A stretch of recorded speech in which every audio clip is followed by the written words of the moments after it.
Bonjour à toutes et à tous, on se retrouve aujourd'hui dans cette vidéo pour que je vous partage mon récit de grossesse.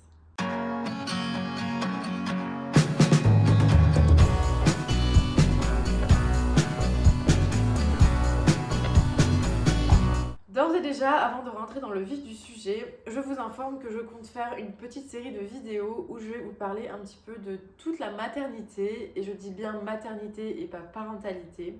Donc les prochaines vidéos qui sont prévues après mon récit de grossesse d'aujourd'hui sera donc le fait d'être enceinte pendant ces études. Ensuite, je partagerai avec vous mon récit d'accouchement et mon expérience sur l'allaitement. Et enfin, je parlerai de l'organisation de notre gender reveal. C'est un petit peu les vidéos qui sont prévues pour les prochaines semaines.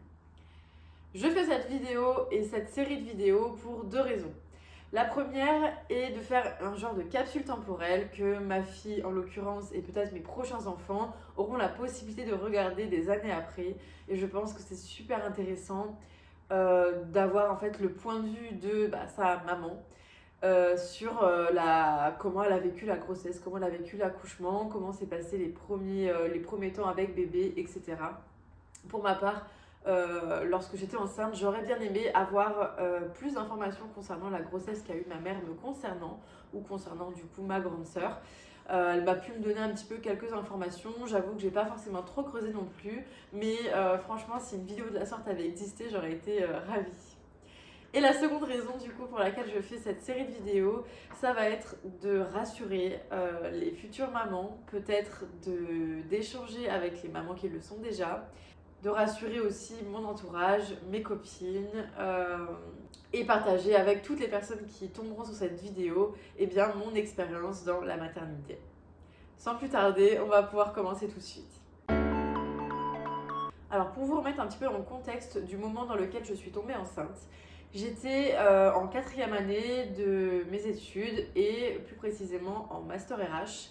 Et donc avec mon conjoint, on est arrivé à un moment de notre relation où on a eu envie tous les deux d'avoir un enfant. Donc il se trouve que moi j'avais envie déjà depuis plusieurs années et lui ça a été vraiment son déclic.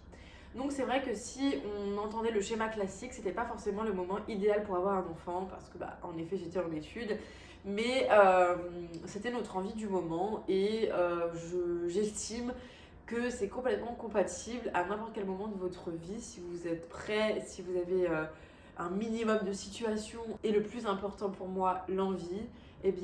Pour moi, il n'y a pas de bon moment. Et si on attend le bon moment, on attend d'être propriétaire, on attend d'avoir 15 ans de relation, on attend d'avoir des revenus suffisants, on attend toujours et au final il se passe rien. Ou alors on est maman plus tard, ce qui peut aussi s'entendre. Mais personnellement, c'était pas mon choix, je voulais être maman assez tôt. Donc j'ai été maman à 24 ans. Donc du coup, on en discute, on se dit qu'on a envie de ça maintenant et donc on met ça en route. Donc j'étais pas sous contraception parce que j'en avais pas encore trouvé qui me plaisait, donc j'ai pas eu besoin d'arrêter une contraception quelconque. Donc on a pu démarrer directement les essais. C'était donc au mois de juin, j'avais pas encore commencé ma 4e année en fait. Je terminais ma licence et j'allais débuter du coup sur ma 4e année en master RH. J'avais déjà mon alternance qui était prévue, mon école, etc. Donc tout était booké pour septembre. Mais du coup on démarre les essais 2 mois avant parce que je sais qu'on ne tombe pas enceinte forcément direct. Et voilà, on voulait se laisser aussi du temps et laisser faire naturellement les choses. Donc on a essayé plusieurs mois de cette façon-là. J'ai commencé ensuite mon alternance qui s'est pas tout de suite très bien passé. Voilà, j'avais envie que le projet s'accélère. Donc j'ai téléchargé des applications pour suivre un petit peu les menstruations et avoir les dates d'ovulation, etc. Et du coup ça me permettait de savoir un petit peu la tranche des 3-4 jours on va dire où l'ovulation peut potentiellement se faire et donc c'est le moment d'y aller quoi.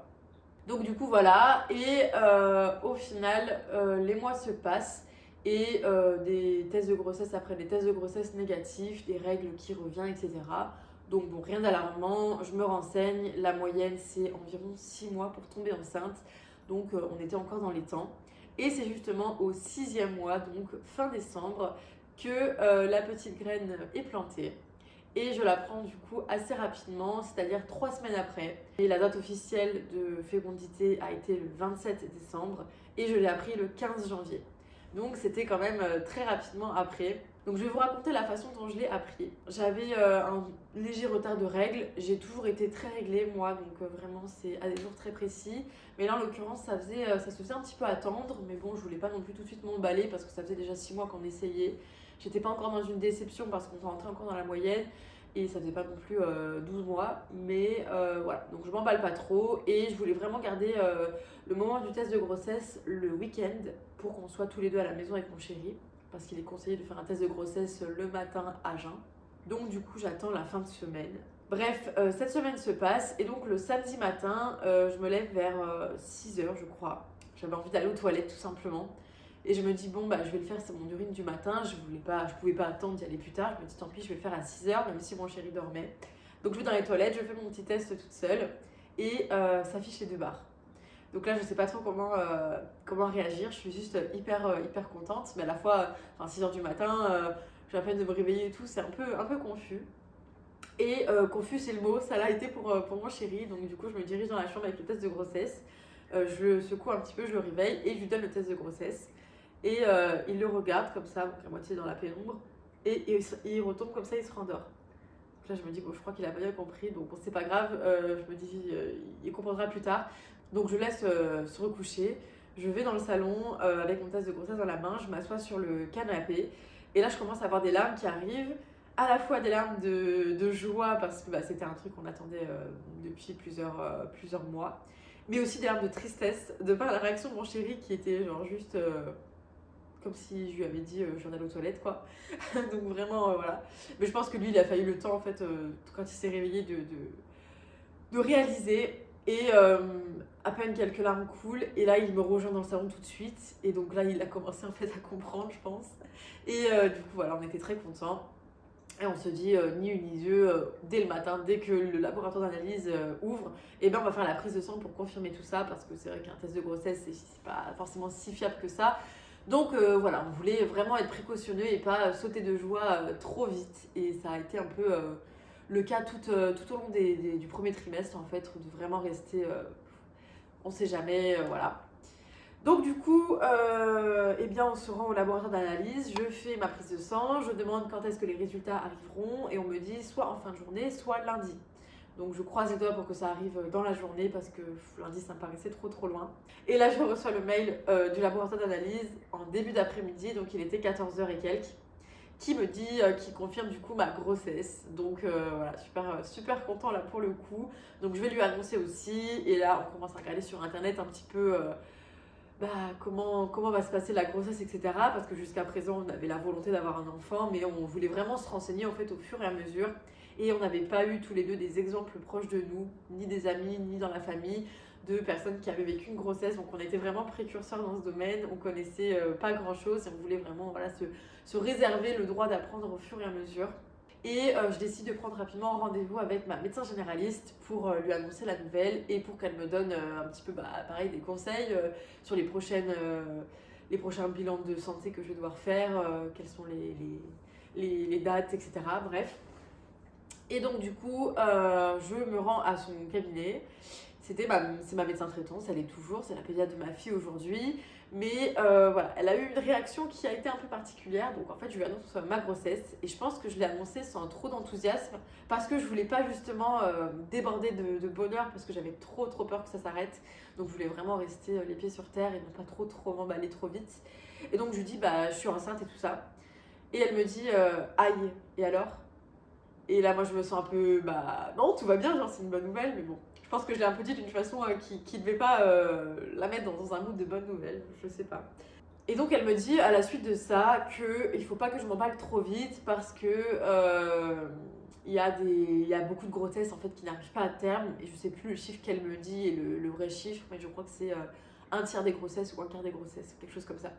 Donc en gros, il faut pas que je m'emballe et que voilà quoi, autant voilà. Elle m'a dit mais pour autant il faut se coucher, c'est pas une mauvaise chose parce que c'est un bébé qui se serait pas développé correctement et la nature fait que le corps l'éjecte et c'est tout, donc c'est pas forcément une mauvaise chose. J'ai vécu un premier trimestre assez compliqué à cause de ça, mais bon je n'en ai pas tenu rigueur parce que derrière c'est un très bon médecin donc aucun problème, mais en tout cas la réaction a été un peu particulière. Et donc du coup à la suite de tout ça, le premier trimestre commence. Et qui dit premier trimestre dit généralement des symptômes associés. Donc j'ai eu quand même pas mal de petits symptômes, rien de très grave.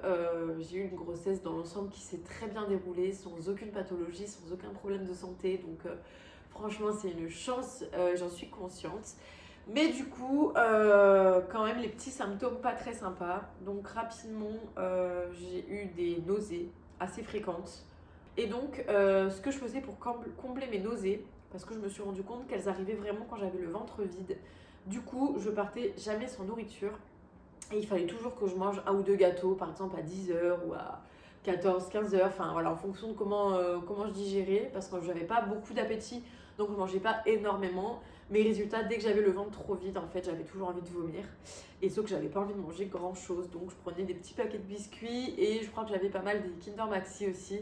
Ça me redonnait vraiment un coup de peps et ça évitait en fait que j'ai trop de nausées. J'étais aussi pas mal ballonnée. Je me sentais serrée dans mes jeans, dans mes pantalons. Pas que j'avais un gros ventre du tout, mais je me sentais vraiment trop étriquée. Donc rapidement, j'ai acheté un jean en 44 alors que je faisais un 38-40 à l'époque. Et franchement, je le mettais tout le temps, ça faisait trop du bien. Et vu qu'on était en hiver, je pouvais me permettre aussi de mettre par exemple un pull par-dessus et ouvrir le bouton. Je déboutonnais souvent mes pantalons et tout parce que franchement, je me sentais étriquée, ballonnée, etc. Donc voilà, et au final, l'achat du jean n'était pas de trop parce que j'ai pu le mettre longtemps dans ma grossesse, même quand mon ventre a commencé à un peu gonfler. Et je l'ai surtout mis en postpartum, donc une fois que j'avais accouché. Il m'a servi franchement longtemps. Et le dernier symptôme que j'ai eu pendant ce premier trimestre et tout au long de ma grossesse, ça a été les difficultés respiratoires. Et c'est tout simplement, j'avais l'impression qu'on contractait mes poumons, que j'étais pas libre de très bien respirer. Je me sentais vraiment étriquée dans mes pantalons et vraiment comme si on m'étouffait quoi, de manière générale. Donc voilà, j'avais un peu des difficultés à respirer et il fallait souvent que je reprenne mon souffle. Et quand je montais les escaliers ou que je faisais un effort, pareil, ça m'essoufflait rapidement. Alors du coup, pour les petits moments clés un petit peu de mon premier trimestre, avec mon chéri, on est allé se promener sur la plage. Et donc ça faisait même pas 10 jours qu'on avait appris la nouvelle. Et donc on commençait déjà à réfléchir un petit peu sur notre rôle en tant que parents, sur ce qu'on voulait, sur l'éducation qu'on voulait donner, sur les prénoms, sur tous ces trucs un peu sympas qu'on pense au début. Et voilà, il y avait un peu de... Enfin franchement, on a été plutôt globalement serein. Mais c'est vrai que cette discussion, je me rappelle, elle était hyper chouette. Et elle m'a fait monter un peu le stress quand même parce qu'on se rend compte du truc de dingue que c'est. Mais voilà, c'était du bon stress, donc ça allait. Ensuite, durant ce mois de février, dans le cadre d'une alternance, il y avait en fait un échange entre plusieurs alternantes qui travaillaient dans la même entreprise. Et le but, c'était de faire 2 jours dans l'établissement de l'une et 2 jours dans l'établissement de l'autre pour un petit peu échanger des bonnes pratiques, etc. Et donc moi, je me rendais dans un autre établissement de mon entreprise avec une de mes copines. Et du coup, je passais 2 jours avec elle. Et je dormais chez elle, du coup, la nuit qui reliait les 2 jours. Et donc, il était inenvisageable pour moi de ne pas la tenir au courant et de ne pas lui dire ma grossesse parce que j'étais en plein dans mes symptômes. Je faisais que bouffer un peu tout au long de la journée, mais à la fois pas beaucoup. Donc, je voulais absolument la tenir au courant. Et du coup, ça a été la première personne à qui je l'ai dit, en dehors du coup, mon chéri. C'est pas forcément la personne que j'aurais choisie, mais c'était quand même, c'est toujours une très bonne amie, donc je regrette pas du tout que ce soit elle. C'est aussi la vie qui a fait que. Et elle a eu une très bonne réaction, elle qui adore les enfants, etc. Enfin voilà, donc c'était une super annonce. Je sais plus exactement comment je lui ai dit. Mais en tout cas, elle a sauté de joie, elle s'y attendait pas, elle était trop contente, donc voilà. Et c'était une personne de confiance qui allait garder ça pour elle, donc c'est aussi le plus important qu'on ne vous vole pas l'annonce. Ça, je trouve que c'est hyper important. Donc du coup, voilà, c'est la première fois que je l'ai dit à quelqu'un. Ensuite, en autre date clé de ce premier trimestre, ça a été évidemment le 25 février quand j'ai fait ma première échographie. Il me semble que c'était la première. Donc 25 février, date assez importante parce que c'est l'anniversaire de mon papa. Donc c'était rigolo vraiment d'avoir cette échographie ce jour-là. Sachant que je crois que c'était un vendredi et que le week-end qui suivait, on allait à Lyon, du coup dans ma famille, pour l'anniversaire de mon papa en l'occurrence. Et j'étais du coup à 2 mois et quelques. Je mourais d'envie de l'annoncer, mais c'est vrai que je voulais pas l'annoncer à ce moment-là parce que j'étais pas encore à mes 3 mois, on m'avait pas encore donné le feu vert pour l'annoncer, donc je voulais encore que ça reste quelque chose de privé. Mais c'est vrai que c'était assez compliqué quand même de pas l'annoncer à mon papa. Par contre, c'est à ce moment-là que je l'ai annoncé à ma sœur. J'attendais vraiment de la voir en vrai. Et à la base, je voulais que ce soit elle la première, mais comme je vous l'ai expliqué précédemment, ça n'a pas pu être elle par les choses de la vie. Mais voilà, donc je lui ai annoncé à ma sœur. Et c'est là que je me suis rendu compte à quel point c'était hyper dur d'annoncer, je trouve, assez proche. Je pense qu'elle a été contente pour moi, pour nous en fait, et qu'elle s'y attendait surtout vraiment pas. Donc ensuite, juste avant de rentrer dans le deuxième trimestre, c'est à peu près à ce moment-là, au moment du deuxième trimestre, du coup, que j'ai pu commencer à annoncer ma grossesse autour de moi, que j'ai eu le feu vert des professionnels de santé et qu'on m'a dit, allez-y, là, cette fois, vous pouvez l'annoncer autour de vous. Et donc, comme je vous le disais précédemment, ça a été quand même assez dur pour moi et pour nous de l'annoncer, parce que grossesse inattendue pour les autres. Parce qu'en fait, tout notre projet, c'est vrai que je ne l'ai pas précisé, mais tout notre projet de grossesse, on l'a vraiment gardé pour nous. C'était vraiment notre secret. Donc pendant 6 mois, pendant nos 6 mois d'essai, c'était vraiment pour nous. Et les 3 premiers mois également. Donc c'est vrai que les gens ont un peu sont tombés des nues en apprenant à chaque fois ça. Et donc dans l'ordre, j'avais le 11 mars ma deuxième échographie qui a permis du coup de valider le fait que ma grossesse était viable, même s'il y a toujours des risques évidemment, mais qui sont de plus en plus minimes. Donc ma grossesse était ok et que je pouvais donc l'annoncer. Donc je me rappelle que cette semaine j'étais à l'école et moi j'avais un groupe on était 8, donc 8 copines. Et donc il y avait une d'entre elles, celle à qui je l'avais annoncé en tout premier, qui était au courant et du coup qui me soutenait pas mal, qui était là pour moi si besoin, etc. Donc c'était un réel soutien de sa part. Mais du coup j'avais les 6 autres copines du coup qui n'étaient pas au courant. Et le 11 mars au soir, on avait prévu de toutes se retrouver. Et je me suis dit c'est le meilleur moment pour l'annoncer à toutes dans un contexte hors école. Et voilà, elles étaient toutes présentes, il y en manquait juste 2 il me semble. Donc voilà, mais sinon il y avait quand même le principal on va dire du groupe. Et donc du coup je stoppe le jeu et je me dis bon les filles j'ai quelque chose à vous annoncer. Et là je vois tous les regards sur moi. Et il y en a une d'entre elles qui dit t'es enceinte. Et donc je la regarde en mode ouais, mais genre c'était à moi de le dire, bon bref. Et donc du coup je leur dis oui, etc. Donc j'ai même pas pu le faire moi-même. Une d'entre elles m'a coupé et l'a dit, mais bon bref, c'est pas grave. C'est un peu un geste maladroit de sa part, je n'en ai pas voulu pour autant, mais bon c'est vrai que c'est vraiment des mots qu'on a envie de sortir de notre bouche et qu'on n'a pas envie qu'on nous ôte pour le coup. Bref, et donc là je vois les jeunes copines qui commencent toutes à se briller, etc. J'étais trop contente. Donc ça a été vraiment aussi une bonne annonce avec vraiment toutes mes copines qui m'ont sauté dessus, qui m'ont posé plein de questions et tout. On a complètement arrêté le jeu à ce moment-là et on a parlé que de ça. Et chacune du coup pouvait dire si elles avaient envie, si elles voulaient pas, si maintenant, si plus tard, etc. Donc c'était vraiment un échange très chouette entre copines, vraiment dans un cadre très bienveillant. Et du coup le week-end d'après, on retournait à Lyon dans ma famille, on y allait exprès pour ça et aussi pour l'anniversaire de ma maman. Parce que du coup, je ne l'ai pas précisé, mais j'ai fait mon échographie le 11 mars. Je l'ai annoncé à mes copines le 11 mars au soir. Et le 12 mars, c'était l'anniversaire de ma mère. Donc vraiment, mes échographies ont été autour des 2 anniversaires de mes parents. Donc c'était vraiment chouette aussi pour ces dates-là. Et du coup, le 12 mars, on était chez ma mère. Et ça a été la première des grands-parents à le savoir. Donc on lui a annoncé au moment où on lui donnait ses cadeaux d'anniversaire. On avait fait avec mon chéri une photocopie de l'échographie qu'on avait eue et du coup on l'avait glissée dans une enveloppe, donc elle a ouvert l'enveloppe et elle a vu l'échographie. Donc ma mère n'est pas forcément très expansive mais elle était quand même très contente pour nous et pareil elle s'y attendait pas du tout. Donc voilà. Ensuite le soir même on rejoignait 2 amis que j'ai depuis quelques années à Lyon et le frère de mon chéri qui était à ce moment-là en études à Lyon aussi. Et donc du coup on a fait un repas tous ensemble et c'est à ce moment-là qu'on leur a annoncé, donc du coup au futur tonton et à mes 2 amis. Donc pareil ils ont été très contents pour nous et là aussi c'était vachement dur à dire. Et ma soeur pareil toute la soirée qui nous faisait des gros yeux en mode allez c'est maintenant et tout, mais bon franchement faut pas presser les gens parce que c'est pas évident. Je sais pas si ça arrive à d'autres personnes, n'hésitez pas à me le dire parce que ça m'intéresserait vraiment. Mais ouais vraiment c'est pas évident. Le lendemain on voyait mon père. Le lendemain matin, au petit-déj, ouais, on l'avait invité mon père. Et donc, pareil, on a fait le coup de l'enveloppe et de la photo de l'échographie. Comme ça, c'est vraiment le plus simple à annoncer. On n'a pas les mots à dire, quoi. Et donc, du coup, pareil, il était très content, etc. Enfin, voilà, c'était pour lui, enfin, pour tous les grands-parents d'ailleurs, c'était la première fois qu'ils allaient devenir grands-parents. Donc, ils étaient vraiment très contents. Et le midi, on mangeait avec la famille de mon chéri. Donc, il y avait sa demi-sœur, sa mère et son beau-père. Et du coup, la même façon d'annoncer, on donne une enveloppe à sa mère. Et elle a fondu en larmes. Pour le coup, ça a été vraiment pour moi la réaction la plus touchante et la mieux, si je pourrais dire ça de mieux, même si on n'a pas à juger la réaction des gens évidemment, mais enfin, c'est celle qui m'a le plus mis en joie et je me suis dit waouh, quel enthousiasme. Donc elle s'est vraiment mise à pleurer, son beau-père aussi a versé quelques larmes et sa demi-sœur était déjà au courant. J'avais acheté un livre un peu pour documenter ma grossesse, ou enfin bref, un livre que j'avais acheté à Cultura où il y a déjà des trucs pré-remplis, on a juste à remplir avec nos infos.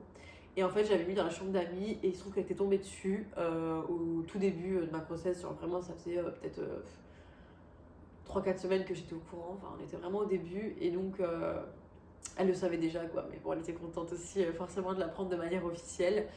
Donc voilà, on avait fait le tour des annonces des grands-parents. Et je crois qu'ensuite, mon chéri a dû appeler son père, enfin, je sais plus comment il l'a annoncé.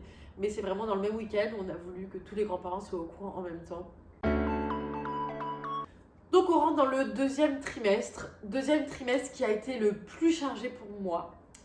Tout simplement parce qu'il y a eu un enchaînement de choses qui se sont enchaînées justement. Donc déjà on démarre les premiers achats bébés. Donc à ce moment-là on n'a pas encore le sexe de l'enfant. Et du coup on commence à acheter des choses un peu mixtes sur des vide-greniers. Ça me tenait à cœur d'acheter beaucoup d'occasions. Je commençais à être dans des rats et dans mon début d'occasion, donc je voulais vraiment prioriser ça pour mon bébé, un maximum de choses parce que les vêtements, on le sait, ça dure que très peu de temps, surtout les premiers mois, donc le but c'est pas d'acheter et de dépenser non plus des 1000 et des 100. Donc on achète des choses un petit peu non genrées, mais malgré tout, je suis persuadée et on est persuadé d'avoir un garçon. Donc du coup c'est non genré mais un peu plus garçon on va dire. Donc notre vie suit un peu son cours et là on commence aussi à regarder pour déménager parce qu'on habitait dans un appartement qui était magnifique et qui était quand même assez atypique avec des escaliers qui étaient un peu exigus, etc. Donc c'était pas du tout adapté pour un enfant. Et du coup on visite un peu plusieurs trucs mais il n'y avait vraiment rien qui nous correspondait. Et là je tombe sur une annonce d'une maison dans un village à côté de chez nous et je me dis waouh, cette maison elle est géniale. Et en plus c'était un lot qui venait sortir. Du coup on aurait été les premiers dans cette maison. Donc du coup j'appelle tout de suite, je fais les démarches et on me dit telle date, telle heure pour venir visiter. Sauf que moi à ce moment-là je pouvais pas, je travaillais. Et on me fait comprendre que c'est le seul moment ou jamais. Donc du coup je dis à mon chéri, écoute faut absolument que tu y ailles. Donc il a pu se libérer avec le travail. Il est venu visiter la maison. Et tout de suite il a dit oui quoi. Et rapidement du coup on a été accepté dans cette maison. Donc moi je l'avais encore jamais vue. Et donc j'ai découvert notre future maison, notre futur foyer au moment où on a eu les clés et au moment où on allait emménager. Notre emménagement a été dans un week-end très chargé parce que le samedi, on avait organisé une grande fête pour notre gender reveal. Je vous tournerai du coup prochainement une vidéo là-dessus, sur l'organisation, sur comment ça s'est déroulé, etc. Donc je ne vais pas m'étaler là-dessus. La seule chose que je peux vous dire, c'est que du coup, on attendait une fille, donc pas du tout un garçon comme on avait pensé, mais bien une fille. Et donc du coup on faisait la gender reveal le samedi et on emménageait le dimanche. Donc je vous dis pas le week-end de rush pour moi, ça a été quand même beaucoup. Mais voilà, c'était quand même un chouette week-end et j'avais posé une semaine de vacances après. Comme ça j'avais bien le temps d'emménager la maison comme je le souhaitais et de me reposer surtout. Donc ensuite, lorsqu'on emménage dans cette maison, dès la première semaine, il se passe un truc vraiment pas cool. En fait, on se fait casser la vitre du fourgon d'entreprise de mon chéri. Donc on comprend pas trop et c'est vraiment le voisin qui nous alerte, etc. Il nous dit qu'il a vu le mec partir en courant. Bon bref. Donc on se dit bon, ça commence bien. Mais on n'était pas au bout de nos peines parce que à peine une semaine après, on se fait voler notre voiture devant chez nous. Donc on s'est acheté une voiture... il y avait quelques semaines, quelques mois de ça, c'était quand même assez récent. Et en fait, on s'est fait voler notre voiture. Et voilà, donc ça a été vraiment pour moi très très compliqué parce qu'on sortait déjà d'un cambriolage il y a quelques années en amont, on n'a vraiment pas eu de chance. Et je vous raconterai, je pense, tout ça dans des vidéos dédiées sur notre cambriolage et notre vol de voiture. Mais du coup, ça m'a vraiment replongé dans un mauvais mood. Ça faisait vraiment 1 ou 2 semaines qu'on vivait ici et déjà il se passait ces 2 trucs-là. Donc je me suis dit que la prochaine étape c'était la maison. Donc là j'ai eu vraiment le plus gros pic de stress dans toute ma grossesse que j'ai vécu très sereinement. Mais à ce moment-là ça a été quand même vraiment assez compliqué. Je dormais pas très bien la nuit. Enfin vraiment pas l'idéal quand on est enceinte. Mais bon bref, il s'est rien passé depuis. Je touche du bois pour que ça continue ainsi. C'était vraiment le début qui a mal débuté. Mais ensuite depuis on se sent très bien dans cette maison, donc RAS. Ensuite, autre événement marquant pendant ce second trimestre, ça a été le passage de mes examens. Donc au mois de juin, je passais du coup mes examens pour valider ma 4e année de Master RH. Et ensuite, avec mes copines, un peu sur un coup de tête, on a décidé à 8 donc, de partir 4 jours à Majorque. Et moi, sur le moment, je me suis dit, bah non, je suis enceinte, je peux pas prendre l'avion. Ça va être compliqué pour moi de partir. Et donc, je me suis rapprochée de ma sage-femme qui m'a dit qu'à ce stade de la grossesse, ça posait aucun problème de prendre l'avion. Si ce n'est, elle m'a conseillé de mettre des bas de contention, chose que j'ai pas fait et qui n'a pas été un problème, mais voilà, je vous le dis quand même. En tout cas, si vous avez un projet de prendre l'avion, demandez toujours un avis médical. Mais pour mon cas, ça posait pas de soucis. Donc, sachant qu'en plus, il y avait qu'une petite heure d'avion. Et en plus, c'était la première fois que je prenais l'avion. Donc, j'étais pas stressée plus que ça, mais j'avais jamais pris l'avion de ma vie. Et je pense que je le reprendrai sûrement jamais. Pour des raisons qui me sont propres et qui sont plutôt d'ordre écologique. Mais en tout cas, voilà, c'est la première fois et seule fois de ma vie que j'ai pris l'avion. Et donc, on a passé 4 jours à Majorque. Donc, j'étais un peu la baby mama du groupe. Elles étaient toutes vraiment superbes. Elles prenaient soin de moi. Donc, aucun souci. Et là, il y a eu un peu de groupes qui se sont formés, plus les fêtards, on va dire, et plus les personnes qui restaient avec la baby mama, donc moi. Mais en tout cas, c'était vraiment, vraiment chouette. On s'est bien rapprochés toutes et franchement, c'était trop, trop cool. Des super souvenirs. Voilà, en fin de grossesse, j'ai vraiment voulu, en fait, toute ma grossesse, profiter comme si j'étais pas enceinte, faire les mêmes choses que tout le monde, aussi parce que ma santé le permettait évidemment, mais pour moi c'était important voilà, de ne pas me mettre dans ma bulle et de pas être simplement la femme enceinte qui peut rien faire et qui se plaint toute la journée. Là pas du tout, je portais mes sacs et avec du recul, si moi j'avais été mes copines et que je savais à quel point ça pouvait être compliqué, j'aurais plus aidé cette femme enceinte. Mais en tout cas, moi, j'ai rien demandé à personne et j'ai tout porté mes sacs toute seule. Donc, enfin, mes affaires et de manière générale, voilà, j'ai marché comme tout le monde, je suis restée à la plage comme tout le monde. Mais aussi, encore une fois, parce que ma santé me le permettait et que j'ai eu la chance de très bien vivre ma grossesse.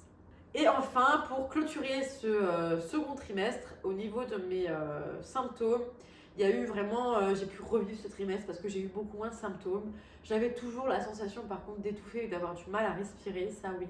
Mais à part ça, j'avais plus de nausées, je me sentais bien, en forme. J'avais un petit ventre, j'avais pas encore pris trop de poids et ça se voyait pas énormément que j'étais enceinte. En fin de deuxième trimestre, oui, mais au début vraiment pas beaucoup parce que j'avais un petit ventre, je trouve. Aussi parce que j'ai des formes de base, donc forcément, voilà, ça se mêlait à tout ça. Mais voilà, un deuxième trimestre qui était vraiment au top. On arrive donc au 3e trimestre. Donc j'ai aussi assez bien vécu mon dernier trimestre. Au niveau des symptômes, j'avais toujours ces sensations d'essoufflement, ça m'a jamais quitté. Qui était du coup un peu de pire en pire parce que forcément le bébé prenait plus de place et donc devait un peu plus appuyer sur mes organes. C'est ce mois-ci également qui a commencé à avoir quelques petites fuites urinaires, mais rien de très grave non plus, vraiment des petites gouttes qui pouvaient venir se déposer. Je le sentais en fait couler, mais c'était vraiment pas non plus un truc qui me trempait, pas du tout. Et puis bah voilà, c'est quand même normal à ce moment-là. J'ai eu aussi les jambes qui commençaient à être un peu lourdes. Je pense qu'entre la rétention d'eau en plein été, plus la grossesse, etc., ça faisait un peu beaucoup. Mais c'était quand même supportable. Mais voilà, je préférais quand même par confort mettre en place des choses. Et donc, je me suis rendue dans un cabinet d'ostéopathe et j'allais 2 fois par semaine me faire de la presse pour les jambes. Donc en fait, c'est un truc, un genre de pantalon qu'on vous met et en fait qui se gonfle petit à petit à plusieurs endroits de la jambe et qui vous fait en fait, qui vous favorise la circulation sanguine. Voilà, donc ça c'était vraiment génial. C'était mon moment de détente, je restais 1 heure je crois, c'est des séances d'1 heure. Ça me faisait vraiment un bien de fou et ça m'aidait vraiment voilà, à être mieux sur mes petites pattes. J'ai commencé aussi à sentir mon ventre qui bouge, voir des coups qui se donnent, etc. Et ça, c'est vraiment magique. Ça fait quand même vraiment bizarre.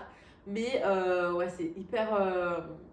c'est une sensation inexplicable en fait tant qu'on l'a pas vécu. Et franchement, c'est indescriptible, mais c'est vraiment chouette. Donc voilà, quand on voit son ventre bouger, qu'on le sent, enfin, c'est dingue, c'est dingue. Donc voilà. Donc malgré tout, ce troisième trimestre, j'ai choisi de rester active. Je voulais pas, voilà, passer mon temps dans le canapé, déjà parce que c'est pas du tout ma personnalité.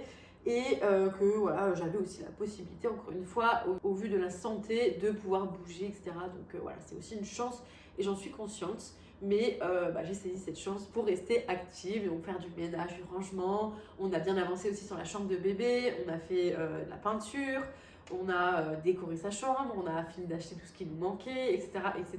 Donc ça, c'était vraiment un super moment parce que ça faisait des mois et des mois que je regardais la déco de bébé. Et quand j'ai pu enfin faire ma déco pour sa chambre, ça a été vraiment un bonheur incroyable. Donc voilà. Mais patatras, ce trimestre-là, j'attrape le Covid. Donc c'était en juillet. Donc j'étais à 7 mois. Et je pense que c'est mon chéri qui a dû le ramener du travail. C'était le 15 juillet. On était allé fêter nos 4 ans au restaurant. Et le soir, en rentrant, mon chéri a commencé à se sentir très mal.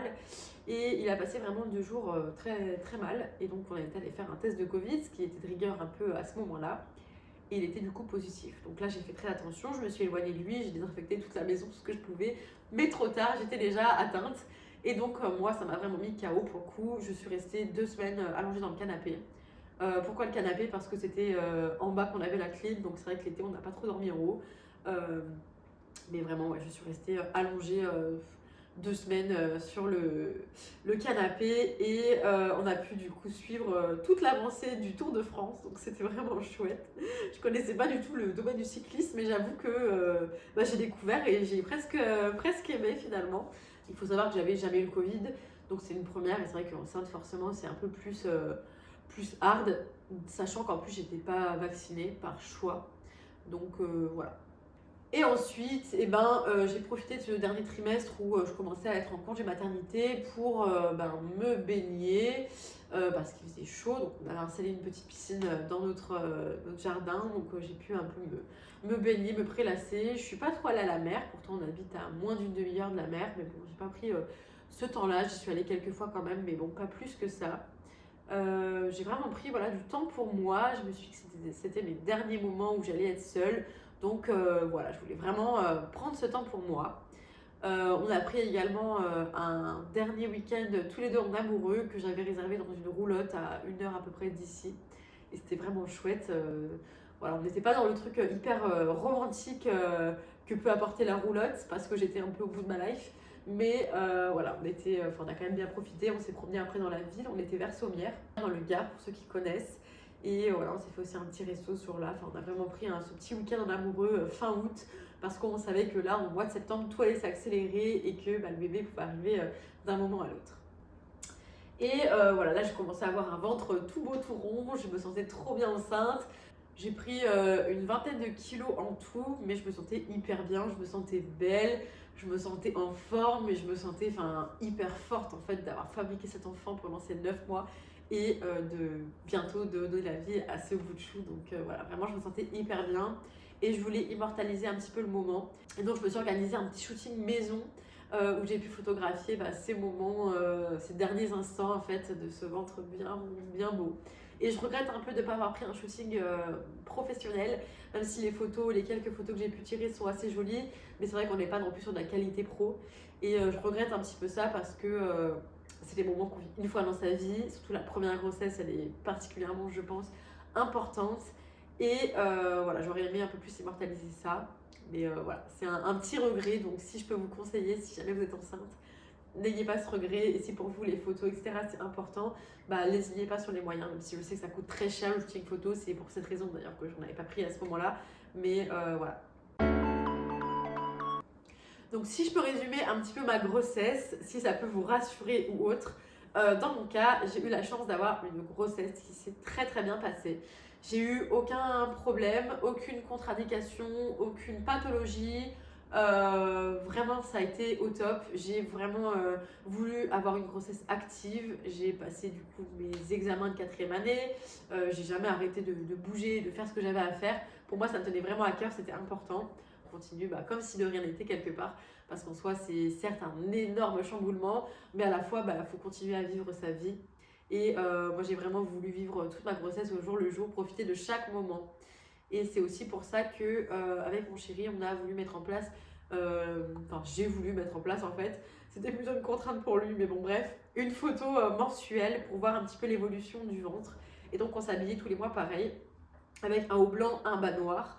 Et voilà, au moins on a pu voir mon ventre qui grossissait dans la mesure du possible. Et voilà, donc ça c'est vraiment aussi des chouettes souvenirs et on voit vraiment l'évolution mois par mois, donc c'est chouette.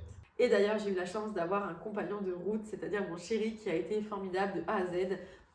Il n'a pas été non plus aux petits soins pour moi, mais c'est pas forcément ce que je demandais. Il a juste traité sa femme enceinte comme n'importe quelle autre personne en fait. Et j'ai aussi apprécié qu'il soit pas forcément à mes petits soins, même s'il l'a été au moment où j'avais besoin, notamment le premier trimestre, c'était le premier à me faire à manger, à venir me l'apporter dans le lit et limite à me donner la fourchette dans la bouche.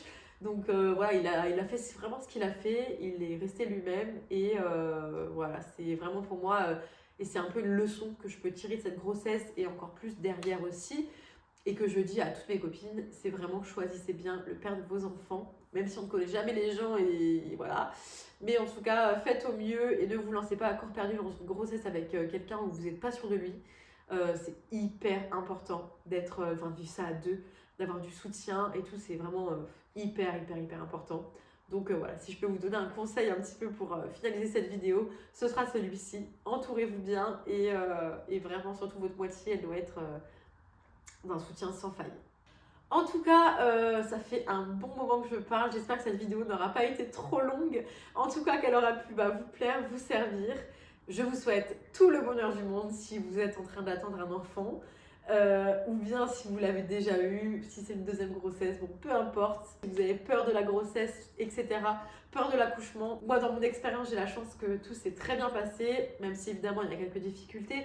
Mais ça s'est très bien passé, donc si vous avez besoin de vous rassurer, je pense que j'aurai un discours rassurant. J'ai hâte d'être enceinte à nouveau, vraiment, c'était pour moi un super moment dans ma vie et voilà, j'ai hâte de le revivre et j'espère que j'aurai la chance de ne pas le revivre qu'une seule autre fois.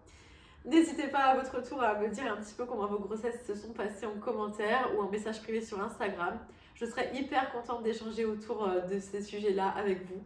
C'est vrai que j'ai lancé ma chaîne vraiment sur des thématiques plutôt couture, donc j'ai beaucoup de personnes qui font de la couture qui me suivent, mais je souhaite élargir mon audience aussi à des personnes qui sont comme moi, une jeune maman ou de jeunes parents de manière générale, et qui souhaitent du coup se questionner autour de la parentalité et échanger autour de ces sujets-là qui sont vraiment passionnants. Donc n'hésitez pas à échanger avec moi, vraiment je serai très ouverte de vous recevoir, que ce soit en commentaire ou en message privé sur Instagram. Je vous remercie une nouvelle fois d'avoir suivi cette vidéo. N'hésitez pas à vous abonner si ce n'est pas encore fait. Je vous invite également à me suivre sur mes réseaux sociaux, Instagram et TikTok. En tout cas, je vous souhaite une très bonne journée ou une très bonne soirée en fonction de l'heure à laquelle vous regardez cette vidéo. Et je vous dis à très bientôt.